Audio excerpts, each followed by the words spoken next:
Hello students, आज हम 9th unit study करेंगे दैट इज इलेक्ट्रॉनिक डिवाइसेस। तो देखिए स्टार्ट करते हैं। Unit 9th that is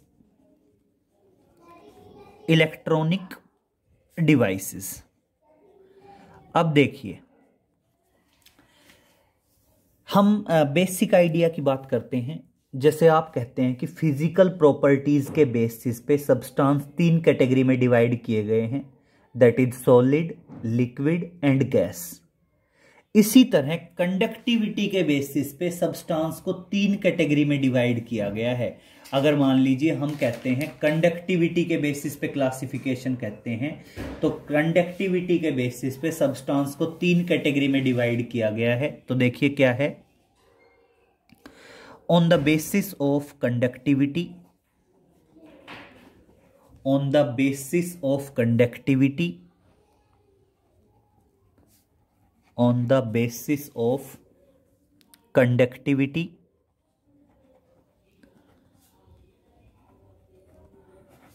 substances are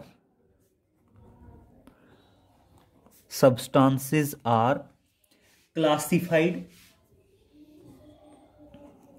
Substances are classified into 3 categories। तो हम कह सकते हैं सब्सटेंस को क्या है, क्लासिफाई किया गया है इनटू फॉलोइंग कैटेगरीज या 3 कैटेगरीज कह दीजिए, इनटू फॉलोइंग कैटेगरीज। और ये फॉलोइंग कैटेगरीज क्या आती हैं बेटा, 3 टाइप के होते हैं, that is conductor, insulator and semi conductor. तो देखिए फॉलोइंग कैटेगरीज में डिवाइड कर दिया गया। और ये कैटेगरीज क्या क्या आई, इन कैटेगरीज में सबसे फर्स्ट आया that is conductors. Clear, first one आ गया कंडक्टर्स।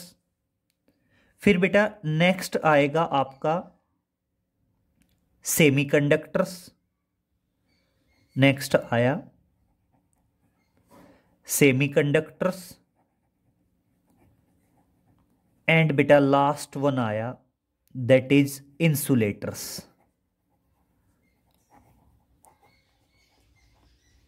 क्लियर, तो आप ध्यान रखोगे कंडक्टिविटी के बेसिस पे सब्सटेंस को 3 कैटेगरी में डिवाइड किया गया, that is conductors, semi conductors and insulators. Clear, तो हम तीनों के बारे में पढ़ेंगे। तो देखिए सबसे पहले एक बेसिक आइडिया की बात करते हैं। तो देखिए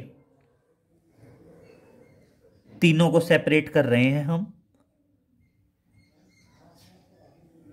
तो देखिए तीनों को सेपरेट करके सबसे पहला पॉइंट हम बात करते हैं कंडक्टर का। तो कंडक्टर में देखिए क्या बताओगे, कंडक्टर वो सब्सटेंस है जिनके अंदर करंट का फ्लो होता है।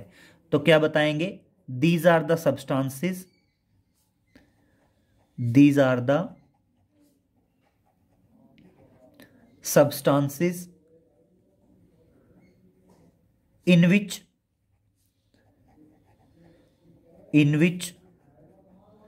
flow of current takes place, in which flow of current takes place। Clear बेटा, जिनमें करंट का फ्लो होता है उन सब्सटेंसेस को हम क्या बोलते हैं, कंडक्टर्स बोलते हैं। वहीं अगर मैं इंसुलेटर की बात करूं तो इंसुलेटर में क्या बताएंगे बेटा, इंसुलेटर में बताएंगे these are the substances, these are the substances in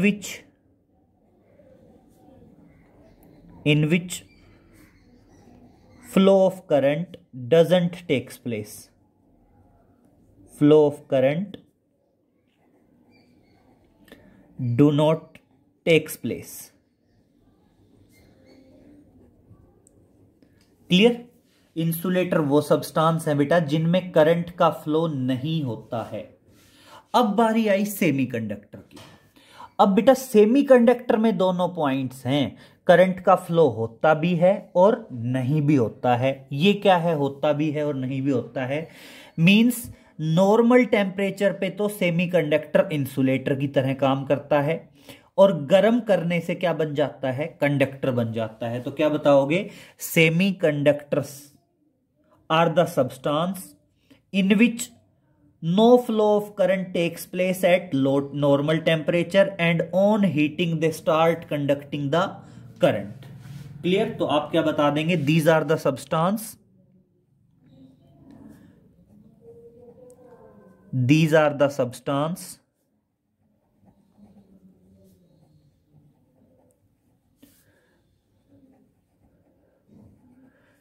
which don't conduct the current at normal temperature,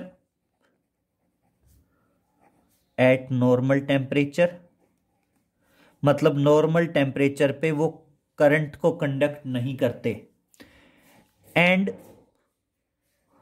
on heating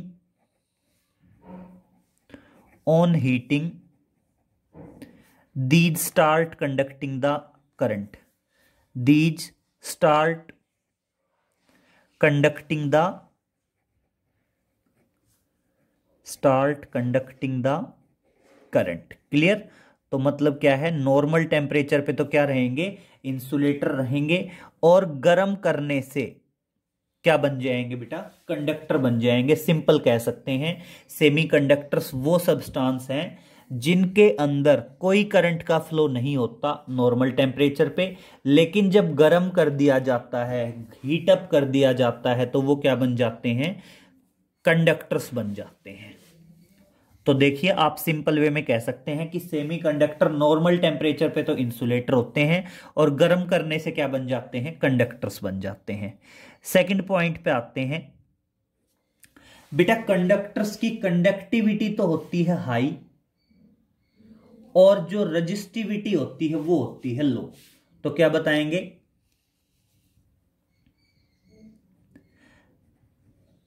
these substances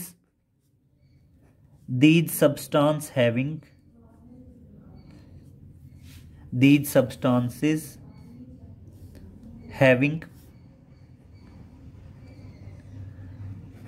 high conductivity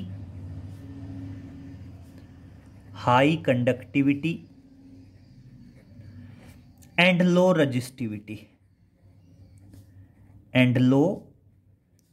resistivity clear? ध्यान रहेगा, कंडक्टर वो सब्सटेंस है जिनकी कंडक्टिविटी हाई होती है और रजिस्टिविटी क्या होती है, लो होती है।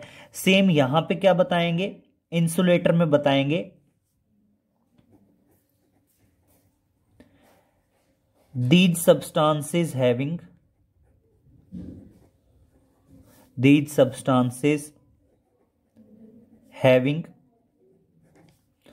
low conductivity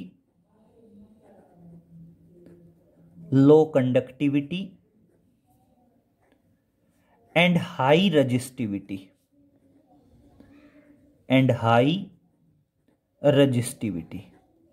क्लियर हुआ बेटा? इनकी कंडक्टिविटी क्या होगी, लो होगी, और इनकी जो रजिस्टिविटी है वो रजिस्टिविटी क्या रहेगी, हाई रहेगी। क्लियर? कंडक्टिविटी लो होगी और आपकी रजिस्टिविटी क्या रहेगी, हाई रहेगी। और वहीं अगर मान लीजिए मैं बात करता हूं सेमीकंडक्टर्स की, तो आप क्या बताओगे, सेमीकंडक्टर्स की जो कंडक्टिविटी और रजिस्टिविटी है वो एग्जिस्ट करती है, लाई करती है in between the conductors and insulator. तो क्या बताओगे, these substances having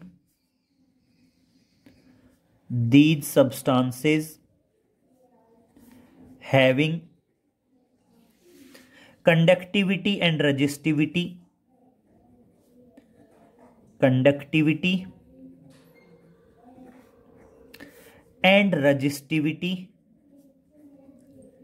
in between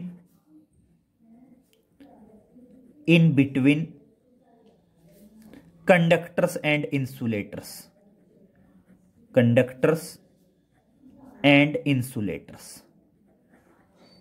clear? ध्यान रखेंगे, इनकी जो कंडक्टिविटी और रजिस्टिविटी है वो बीच में एग्जिस्ट करेगी। किस किस के बीच में एग्जिस्ट करेगी बेटा?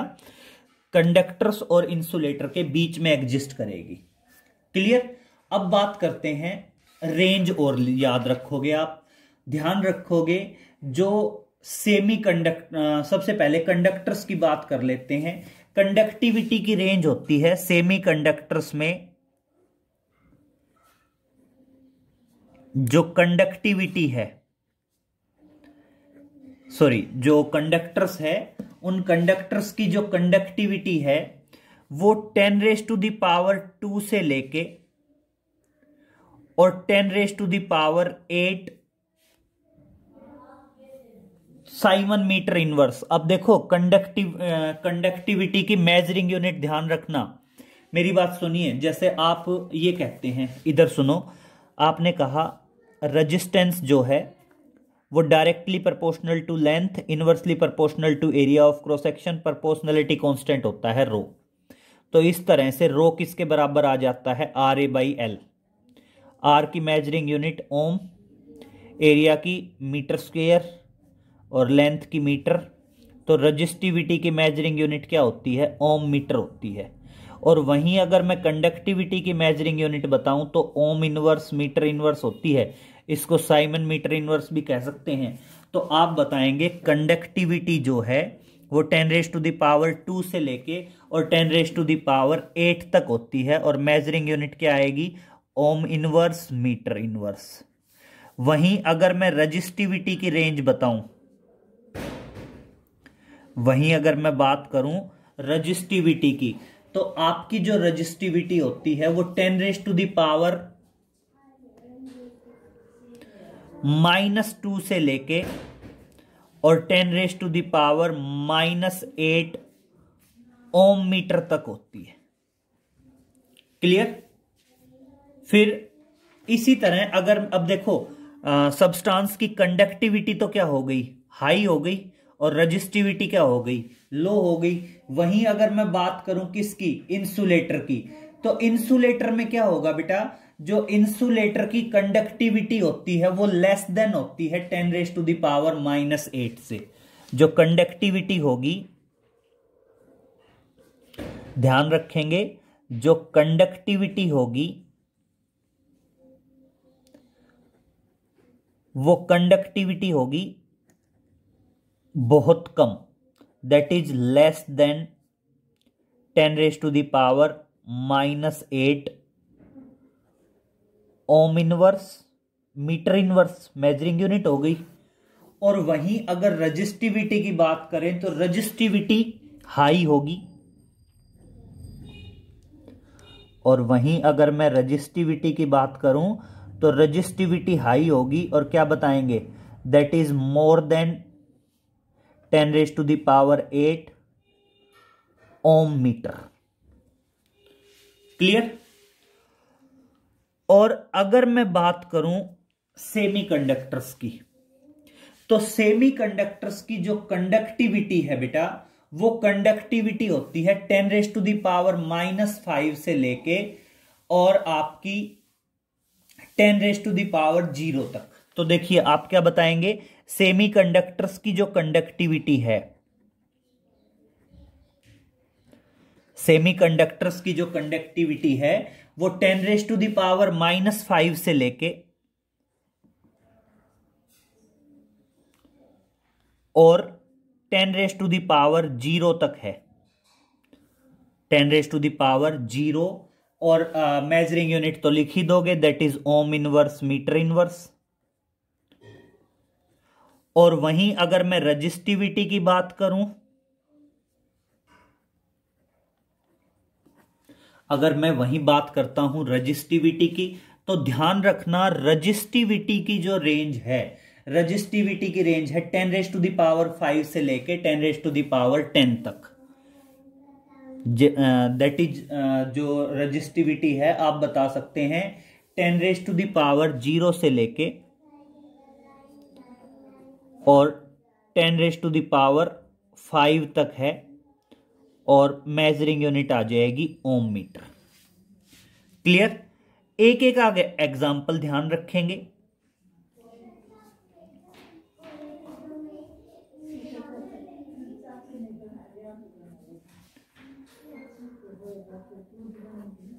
अब देखिए, अगर हम एग्जाम्पल्स की बात करें तो जितनी भी आपकी मोस्ट ऑफ द मेटल्स हैं वो सारी की सारी आपकी क्या है, कंडक्टर हैं। फॉर एग्जाम्पल आप कह सकते हैं कॉपर है, एल्यूमिनियम है, सिल्वर है, ये सारे के सारे आपके क्या होते हैं, कंडक्टर्स होते हैं। वहीं अगर मैं बात करूं इंसुलेटर की, तो सुनिए, इंसुलेटर के आप एग्जाम्पल बता देंगे, जैसे रबड़, प्लास्टिक, इंसुलेटर के एग्जाम्पल बता देंगे। देखिए, इंसुलेटर के एग्जाम्पल बताएंगे, दैट इज रबड़, plastic, would, pure water, etcetera.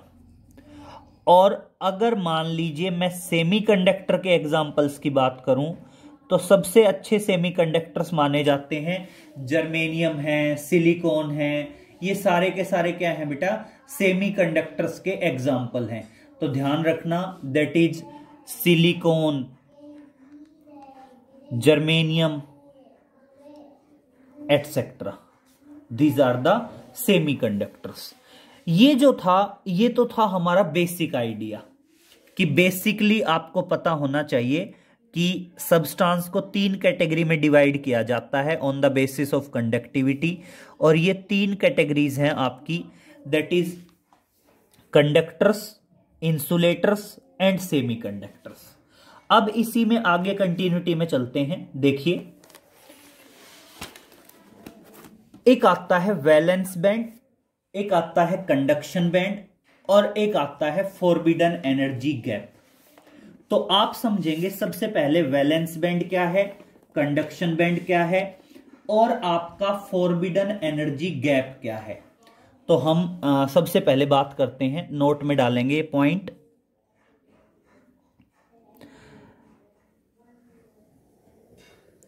सबसे पहले बोलते हैं दैट इज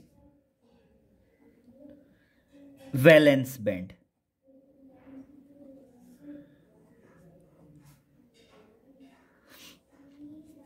अब देखिए, वैलेंस बैंड क्या होता है। वैलेंस बैंड एक तो सबसे पहले एनर्जी बैंड डायग्राम के अंदर होते हैं, आपने पढ़े होंगे energy band diagram. Energy band diagram के अंदर वैलेंस बैंड होता है, और जो क्या होता है बेटा, स्लाइटली लोअर बैंड है, जो किसको बिलोंग करता है, वैलेंस इलेक्ट्रॉन्स किसी भी क्रिस्टल के। तो देखिए क्या बताएंगे, valence band is the lower band belonging to the valence electrons of the crystal. तो देखिए क्या बताएंगे, in the energy band diagram the valence band is the lower energy band is a lower band belonging to the valence electron,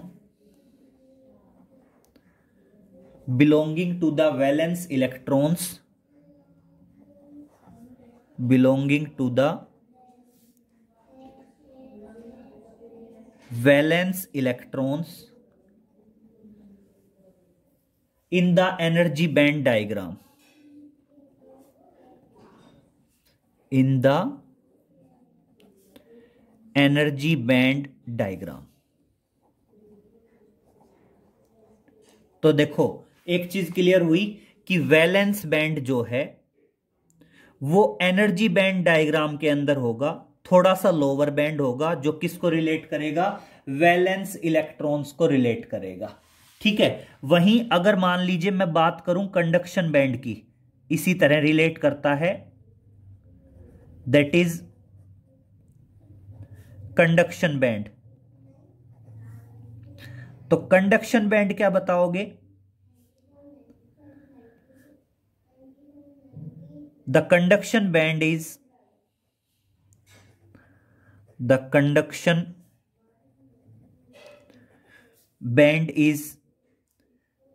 A upper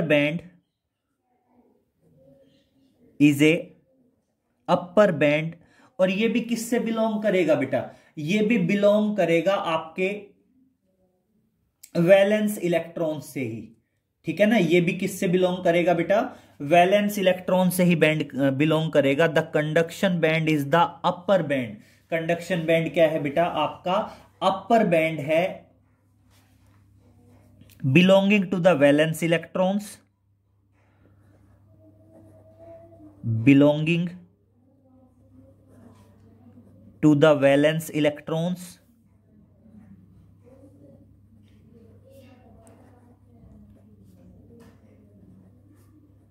in the energy band diagram, in the energy band diagram. तो देखिए एक चीज clear हुई, valence band और conduction band दोनों के दोनों band आपके वैलेंस इलेक्ट्रॉन्स को रिलेट करते हैं। वैलेंस बैंड थोड़ा सा लोअर बैंड है और कंडक्शन बैंड क्या है, थोड़ा सा हायर एनर्जी बैंड है। Clear.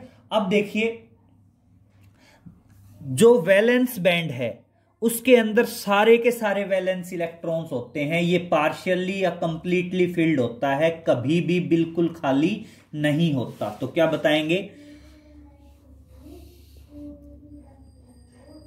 This is partially field और कंप्लीटली फिल्ड। ये क्या होगा बेटा, या तो पार्शियली फिल्ड रहेगा, दिस इज पार्शियली और कंप्लीटली, और completely filled with the electrons।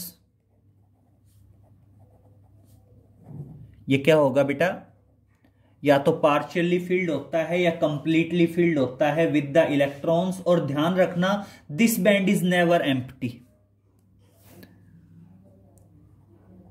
This band is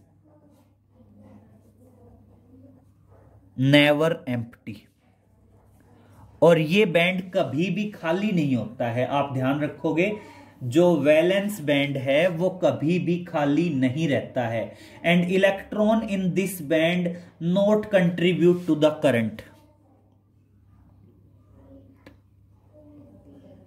electrons in this band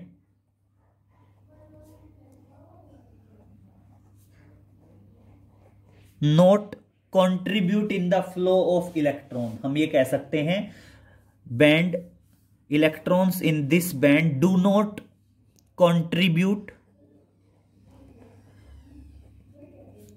in the flow of current, in the flow of current. Clear. तो आप ध्यान रखोगे कि इसके अंदर वैलेंस बैंड के अंदर जो इलेक्ट्रॉन्स होते हैं वो करंट के फ्लो में कंट्रीब्यूट नहीं होते। और अब बारी आती है कंडक्शन बैंड की। तो देखना क्या बताओगे,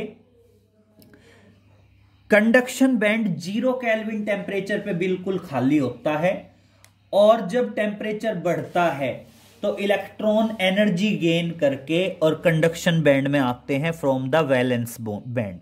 तो क्या बताओगे, the conduction band is the upper band belonging to the valence electron in the energy band diagram. This band is empty,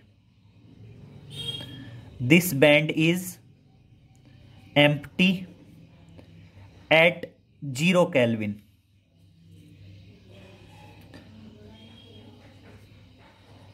The electrons from valence band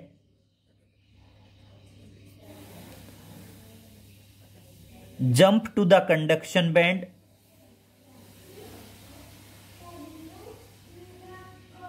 jump to the conduction band by receiving the energy या by मतलब simple सी बात है, valence band के जो electrons हैं वो energy acquire करने के बाद, एनर्जी गेन करने के बाद, the electron from valence band jump to the conduction band by gaining the energy, या जब कह सकते हैं जब उनको एनर्जी मिलती है। The electron from valence band jump to the conduction band when they gain energy. जब वो एनर्जी गेन करते हैं तो वो इसमें आ जाते हैं। एंड ध्यान रखना electron in this band electrons in this band contribute in the flow of current, contribute in the flow of current। ये क्या करेंगे बेटा, करंट के फ्लो में कंट्रीब्यूट करेंगे, इन the flow of current. Clear. Next आता है बेटा एनर्जी बैंड गैप या एनर्जी गैप, या इसको बोलते हैं फॉरबिडन एनर्जी गैप। एक ही बात है, चाहे बैंड गैप कह दो, चाहे फॉरबिडन एनर्जी गैप कह दो, या एनर्जी गैप कह दो, ये एक ही बात है। और इसको क्या बताएंगे, द एनर्जी बैंड गैप, इसको कह सकते हैं energy band gap, energy band gap. और ध्यान रखना, वैलेंस बैंड और कंडक्शन बैंड के बीच में जो एनर्जी का गैप होता है, उस एनर्जी गैप को ही क्या कहा जाता है, that particular energy gap is known as the forbidden energy gap, या इसको कह सकते हैं एनर्जी बैंड गैप। ठीक है, किसी भी तरीके से लिख सकते हैं, फॉरबिडन एनर्जी गैप भी लिख सकते हैं, या इसको बता सकते हैं that is the energy band gap. तो क्या बताओगे, it is the energy gap, it is the energy gap between valence band and conduction band,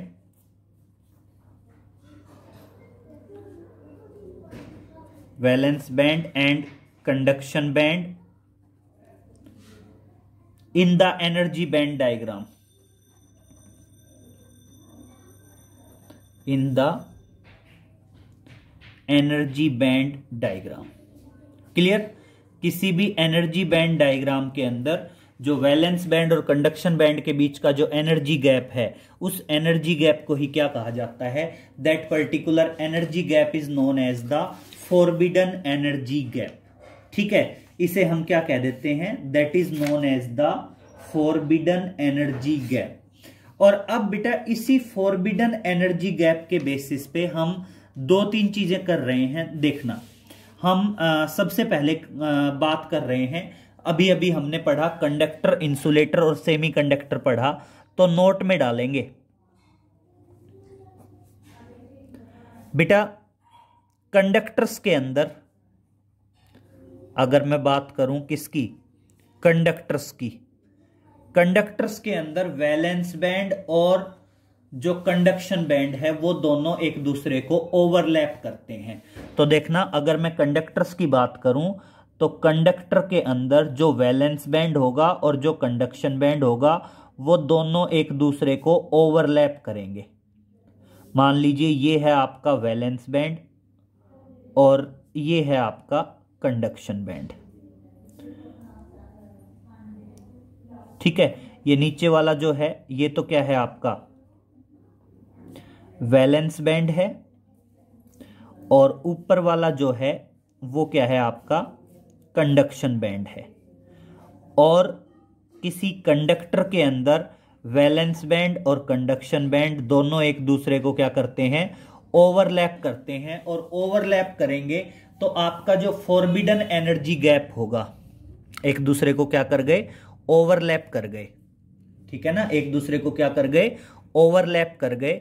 और ओवरलैप करने के बाद हम सिंपल ये कह सकते हैं कि जो फॉरबिडन एनर्जी गैप है, या इसको आप सिंपल एनर्जी गैप कह दीजिए, या इसको एक वर्ड यूज करते हैं that is forbidden energy gap. तो दोनों ही कंडीशन में आप चाहो इसको एनर्जी गैप कह दो या फॉरबिडन एनर्जी गैप कह दो, जो फॉरबिडन एनर्जी गैप होगा वो अपने आप में 0 इलेक्ट्रॉन वोल्ट होगा। ये जो गैप है इस गैप को क्या कहेंगे, that is forbidden energy band या forbidden energy gap, forbidden energy gap. और जो फॉरबिडन एनर्जी गैप होगा वो कितना होगा, that is equal to 0 electron volt. जो फॉरबिडन एनर्जी गैप होगा वो कितना हो जाएगा, 0 इलेक्ट्रॉन वोल्ट हो जाएगा इन केस ऑफ कंडक्टर्स। वहीं अगर मान लीजिए मैं बात करता हूं सेमीकंडक्टर्स की, अगर मैं बात कर रहा हूं किसकी, सेमीकंडक्टर्स की। सेमीकंडक्टर्स में ये जो फॉरबिडन एनर्जी गैप होता है बेटा, ये फॉरबिडन एनर्जी गैप होता है आपका, that is nearly equal to 1 electron volt. हम ये कह सकते हैं कि ये जो फॉरबिडन एनर्जी गैप है, ये फॉरबिडन एनर्जी गैप क्या होता है, that is nearly equal to 1 electron volt. तो देखिए सेमीकंडक्टर में क्या आएगा, सेमीकंडक्टर में हम कह देंगे this is the valence band and this is the conduction band. ये आपका वैलेंस बैंड आ गया